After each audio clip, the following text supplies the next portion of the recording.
Welcome back. It is Tuesday, April 9th in the NBA. My three best bets are on the way. What's going on, everyone? It's Austin from Calling Our Shot, coming to you live from a hotel in Dallas. But first, we got to do a recap of how we did on Sunday because there were no picks on Monday because there were no NBA games. It was what you want to call, let's say, a 2-2 day in terms of unit-wise. We barely lost 0.15 units. We had Durant over in points plus assists. We had Wembanyama, who clutched up with the over 4.5 assists. We also laddered him at 5.5, which ended up basically neutralizing his 6.5 and 7.5, which did lose as he ended with 6. And then Scoot Henderson did not get the job done. Anthony Davis didn't get it done either as he got injured. Scoot really liked him. He ended with 15. He had some garbage time for him to hopefully shoot a shot, and he did not shoot it as the buzzer sounded. But either way, basically a 2-2 day if you want to get caught up in the logistics. But still, been on a great run, 10-2, if you will, over the last few days in the NBA. Hopefully we can continue that because today we got a lot of NBA games on. In this video, you only get 3 picks, but there's a very good chance I add some plays down below. Maybe 1, 2, maybe 3, maybe 10. Who knows? I'm going to go out there and look at some more lines as the lines become more available.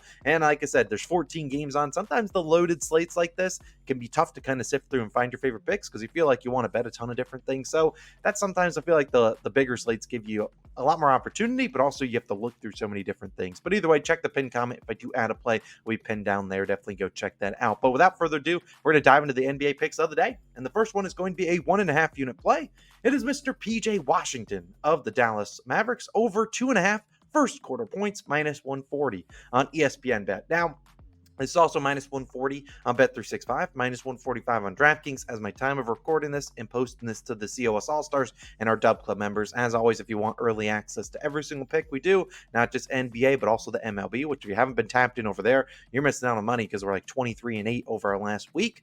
Well, we post them early to the DubClub. Join that down below, only $5.99 a month. Now, I'm laying 1.5 units here for PJ because, well, it's a little bit juiced here. Now, honestly, if you're on Bet365, I was very close to just taking him at 2.5 and then laddering up to like 5, 7, and 10 points. 10 points, I think, is plus 1,500.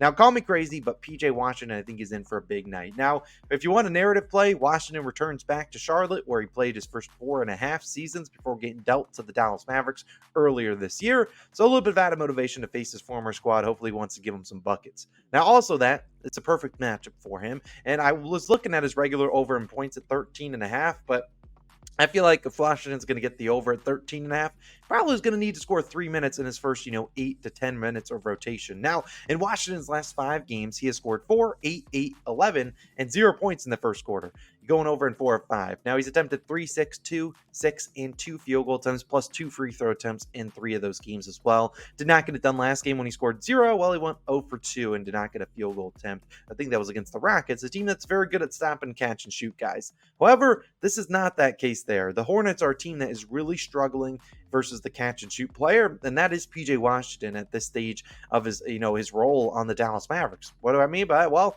the last 10 games, the Hornets allowed the second most catch and shoot made threes in the NBA. They're up there in the tops of the attempts as well for catch and shoot attempts. Great for us because over the last 10 games, PJ Washington averaging 6.2 3-point attempts via catch and shoot, most on the team, and he's shooting 45% on those attempts from 3. So what I'm saying is, hey, this is what the Hornets want to do is they want to double your opposing team's ball handler or your point guard like Luka Doncic is, double him, and you're going to likely leave open some guys, and PJ Washington is one of those guys that is left open, and I think he gets plenty of opportunities here. Plus, you don't have Derek Lively either in there, so maybe we see PJ play a minute or 2 more. Cool for me, but just the attempts are out there, and I think he's going to get 3-4 field goal attempts here. If they're for 3-pointers, we just need to knock down 1. This could be a play that cashes on the first play of the game. Heck, it wouldn't surprise me if the Mavericks said, you know what?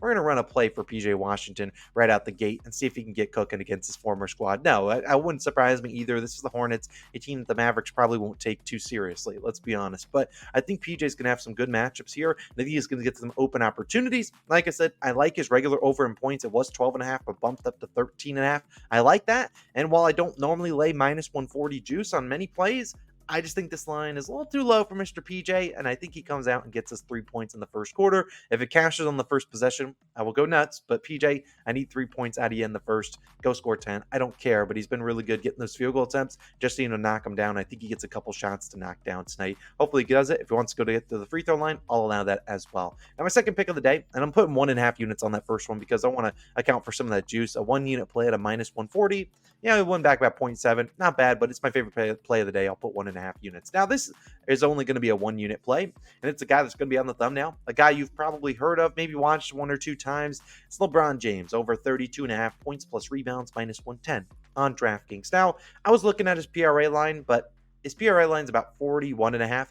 That's going to, or 40 and a half, one of those two. You're going to need at least 9 assists from LeBron. And while LeBron is obviously capable of getting 9, 10 assists, I don't want to count on that as, hey, I need it or I'm in a tough spot. So points plus rebounds, like I've talked about before, I feel like PRA lines can sometimes be pretty sharp. You need a lot of things to go right to cash a PRA line. Whereas points plus rebounds, we're getting rid of this. Sure, it could have come back to bite us. Yeah, but I like LeBron's matchup for points and rebounds more than the assists tonight. In his last 6 games versus Golden State, when he's played 30 or more minutes, I got rid of one game he played like 25. He will play 30 minutes tonight. He's at 45, 41, 66, 46, 56, and 48 points plus rebounds. Now, if you don't know from the beginning clip, we only need 33 from him today. He's obviously clearing that. This season, he's attempted 25 and 23 field goal attempts versus the Warriors. Now, 25 field goal attempts was a double OT game. He played 48 minutes. If he plays 48 minutes tonight, LeBron will go over this line, and I can almost guarantee that. The 23 was a game in regulation, 38 minutes, and I would not be surprised if that's a reasonable that we see LeBron once again play 36, 38, maybe 40 minutes, because this is a big game.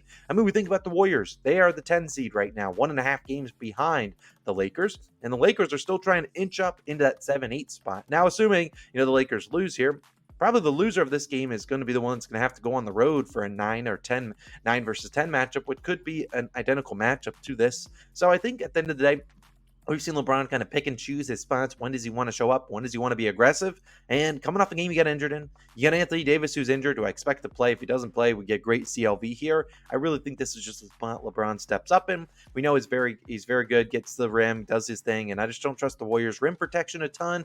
Anthony Davis, if he plays, he's obviously going to take. You're not going to want him to throw a lob to him. So I think LeBron is just going to continue to do what he does. He cooks the Warriors. We took this identical play the last time he played him. He crushed it. I'm really confident LeBron does it again tonight. He plays a lot of minutes. This feels like a really tight and close game. LeBron James, second favorite pick of the day, over 32.5 points plus rebounds. I like it at 33.5 if that's all you got. Individual lines, I honestly really like his over in points and rebounds. The 7.5 rebounds line is just something he hasn't been hitting, the last few games, but just really good matchup for him rebound wise. So points plus rebounds, LBJ the king. We're counting on 33 of them tonight from you. If you want to hit the over in points alone, I will allow that. Now, my third and probably not final play of the day, as a reminder, I'll likely add a play down below in the pinned comment. It's going to be an under. And this one's going to be under on a guy I really, really like. However, I don't love what he's going to do today. Although, let's hope he absolutely stinks it up. It's Anthony Edwards, under 38.5 points, rebounds, and assists, -120 on FanDuel. Now, I'd play this at 37.5. Individual line, though, maybe he's under in rebounds. At the end of the day, on paper, if you look at the matchup for Ant-Man, he's facing the Washington Wizards. Yes, I know. It's the Wizards. And I'm not the greatest basketball player in the world, but I'd probably go give the Wizards about 5 points. For being honest, the Wizards stink. But at the end of the day, there's too many ways out here for Ant-Man. The first and easiest way is he sees the Wizards on the schedule and doesn't care and does not try. That could also happen. We've heard from other players in podcasts and things of that nature. You kind of have to look for an added motivation to want to go out there and step up and dominate.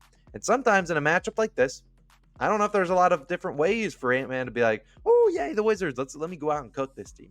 Because I don't think he needs to. The Timberwolves play host to the Wizards. They are 17-point favorites. As I said, he might not try. Additionally, Timberwolves play tomorrow. And they play in Denver. So they have a back-to-back on a team that they're trying to face to probably get the number 1 seed. Could the Wizards keep this game close? Maybe Ant-Man plays a lot of minutes. Sure. At the same time, could they get blown out? Yes, it's the Washington Wizards. And we saw it just on March 27th. For an example of this, Ant-Man played the Pistons. That was at home. 9 points, 3 rebounds, 5 assists, 11 field goal attempts. Didn't do anything. He didn't really care that game. Why? Because just 2 days later, they went and played the Nuggets in Denver. This could be another example of where Anthony Edwards is like, guys, I need you guys to get in rhythm for this big game against Denver. I don't need to go out there and drop 25, 30 points because I just don't need to. You guys got to get in rhythm because we're facing Denver, a team that is really, really good. And so I think we see this game be maybe just an Ant-Man lets his teammates cook. And originally, even if Ant-Man wants to cook the Wizards, which he could, obviously, he's still under in 9 of his last 10.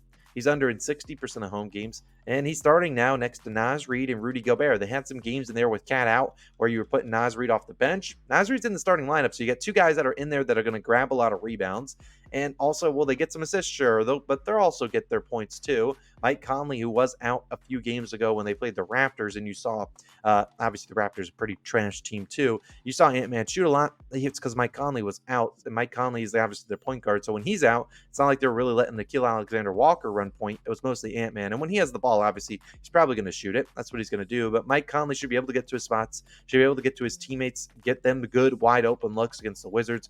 Wizards, like I said, don't play much defense. And everyone on the bench is healthy. Only one inactive right now, as of this moment, is Karl-Anthony Towns. So, while it is scary taking an under against the Washington Wizards, typically not something you want to do too much of, I just don't know if Anthony Edwards is going to be too aggressive tonight, given that they have a back-to-back and a much more meaningful game tomorrow, and they have to travel.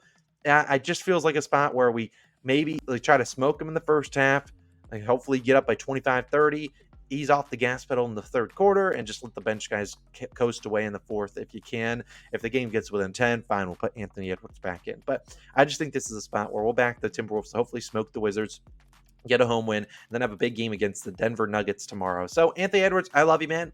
I will be betting on your overs, I'm sure, in a few days, but I just don't love you tonight. Give me your under 38.5 points, rebounds, and assists. If he goes out there and cooks the Wizards, like I said, I'll live with it. I just don't know if there's a lot of motivation here, and I think there's too many ways out. Blowout, not shooting the ball well, not even getting his full complement of minutes. Too many ways here where I think Ant-Man could go under. Obviously, it's a Wizard, so it could be a little sketchy at the end of the day, but we have a lot of different ways that could go our way. Hopefully, Ant-Man is not having a career night. Give me his under 38.5 points, rebounds, and assists. My third and final play of this video. But like I said, very good chance I add some plays. We have 28 teams in action tonight. I'm going to add a play or two down below, maybe even more than that. We'll see. But I want to get this video out early for you guys so you guys have time to tail the bets. But like I said, in the pinned comment, you'll probably find an added play or two. Go check that out. It's Austin, though. I'm signing out. I'll see you guys back again tomorrow with some more picks. Hopefully recapping and continuing our hot streak we've been on. And hopefully we've been helping you make some money. So hit that like button, hit that subscribe button. And if you want to go check out our MLB video, it is on the screen. But another video there too. And also if you want to go check out our odds checker hit parlay of the day, which are 5-1 in the MLB, you can certainly go do that. It'll be linked on the screen. You guys have a wonderful Tuesday. And I'll see you guys back again with some more added plays in the pinned comment. Peace.